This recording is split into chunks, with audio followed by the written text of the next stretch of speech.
Hello and welcome to the SciFirst MovieTalk episode. So in this episode, I'll be discussing the original follow-up to the 1984 supernatural comedy Ghostbusters, the 1989 sequel Ghostbusters II, as directed once again by Ivan Reitman.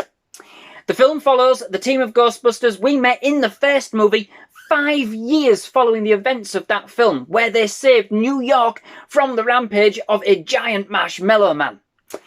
This time, the Ghostbusters, Peter Venkman, Raymond Stantz, Egon Spengler, and Winston Zeddemore, as played by Bill Murray, Dan Aykroyd, Harold Ramis, and Ernie Hudson, respectively, are so called to investigate a series of mysterious events happening once again around Dana Barrett, as played once again by Sigourney Weaver, and her baby boy, Oscar. Unfortunately, owing to the destruction that they caused defeating the evil forces in the first movie, after being sued for every penny that they had by every institution, organisation and council that suffered as a result, we find the Ghostbusters down on their luck, making extra money on the side, performing at kids' parties, unappreciated for saving the city and facing criminal charges.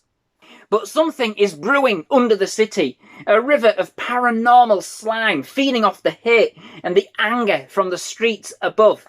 Spooks and spectres are running wild once more, and it is up to the Ghostbusters to once again don their proton packs and bust some ghosts in order to save New York for the second time. So, this film is generally considered subpar when compared with the original Ghostbusters outing, but I don't know. I think the first is absolutely superb. It is certainly in a league of its own. I can't deny that at all. But I have always thoroughly enjoyed this sequel too. I mean, yet once more we get to go out and bust some ghosts alongside the Ghostbusters on yet another ghoulishly primed and slime-filled adventure. Just simply perfection for me, you know? It has received much criticism for basically having the same plot as the first movie. A big bad wants to take over the world once more. Build up of paranormal activity, spooks terrorising New York, etc, etc. Even Sigourney Weaver's character is terrorised once more. But although, yes, technically I can't argue this is pretty much the case, I think this entry has a lot more energy and feels a lot more like an adventure than its predecessor. In the time period between the two films, the real Ghostbusters, an animated series following the further adventures of the team, had become quite popular, and to this end, efforts were indeed made to kind of cash in on this younger, kind of ready-made audience by toning down the horror elements of the movie, concentrate on the comedy, produce a kind of softer, more family-friendly vibe, and kind of bring in elements from the show, such as Slimer, who did become a big part of the show's appeal, returning once again in this film, but in a more comedic role. These changes are obvious, especially if you watch the two films back to back, but I found the second kind of familiar enough that it still feels connected. You know, a continuation, and many of the elements that, you know, including where we kind of left our heroes at the end of the first movie, are firmly used to root this one in that same universe, and that's certainly something I can get behind. All the original cast return, which is absolutely excellent, especially as I believe some of them had to be persuaded quite a bit to return. There are bigger roles for more of the cast too, which really do stand out. We get to see so much more of Egon, which was a loss we did feel in the first movie. Power to us geeks. And indeed, Rick Moranis gives a superb performance, expanding on his role as the bumbling Louis Tully, who is now serving as the Ghostbusters' hapless attorney. Indeed, he stands out in each and every time he's on in a scene, basically, and has some great moments with Slimer. It does feel a lot more balanced with respect to the performances, and I think this really is very much to the film's credit.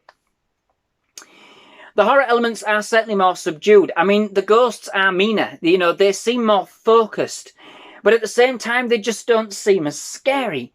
There are still a couple of spookier, darker moments, don't get me wrong, but overall, it very much has a lot more lighter tone this time around. It feels like it's playing many elements very safe, and to be fair, it is. But at the same time, it also feels like they're having more fun with the concept And at least everybody, bar Murray, perhaps seem like they're actually relishing the greater freedom and involvement with their characters. But yes, it is certainly a clear copy of the main structure of the first. Even elements are seemingly just kind of recycled, like the Ghostbusters discussing, the impending doom in a prison cell, or rather in this outing, in a mental institution. And yet again facing another tyrant hell-bent on world domination. It does resemble more of the cartoon than perhaps it does of its predecessor. On balance, perhaps, elements have been changed to kind of suit, again, which are noticeable. But I don't think to the extent that they deter away from the original in any significant way. And hey, I absolutely love the real Ghostbusters, so I still have tremendous fun with this movie either way, I like the direction this one takes. We get more ghosts. That's exactly what I wanted. We get some new gadgets, and indeed some old ones too. And I find it's more well-paced as a story, and the effects are a lot more polished. But let's just put it simply. I love its sense of adventure and the fact that we have yet another fantastic opportunity to escape into this world once more and relive that magic and bust a few ghosts in the process. This still has more than a few memorable moments and classic Ghostbuster moments, absolutely. From the absolutely awesome courtroom scene when the judge proceeding over the Ghostbusters injunction, Judge Stephen Wexler, is played by Harris Yulin, antagonises some of the mood slime to the point of bursting. Louise getting on a bus driven by Slimer, priceless, and indeed it includes one of the most rousing and uplifting moments in any film I know. Nothing quite like having the Statue of Liberty busting a groove to the sound of Higher and Higher, uplifting the spirits of the discerning, if somewhat bewildered, New York onlookers. The whole film has more of an uplifting feel in general, from the cinematography, the acting, the humour, and indeed the music. Choosing once again to combine popular music of the time, including a brilliant new and exhilarating theme for the movie, this time sung by Bobby Brown, with a score this time composed by Randy Endelman, and indeed Ray Parker Jr.'s Ghostbusters theme tune too, the movie once again brings an excellently eerie atmosphere, perhaps not quite as sharp or as contrasting as Elmer Bernstein's tones used in the first movie, but it is still focused enough, I think, and to match the adventurous tone of the movie and provide enough of a kind of a crescendo as the Ghostbusters again capture the hearts of the New York public, and indeed us as an audience. So overall, whilst I would probably agree that Ghostbusters 2 doesn't quite have the same instant cult appeal as the original Ghostbusters, I still think it is still quite the spectacle, and it has kind of a new kind of energy that results in a movie with a very adventurous appeal.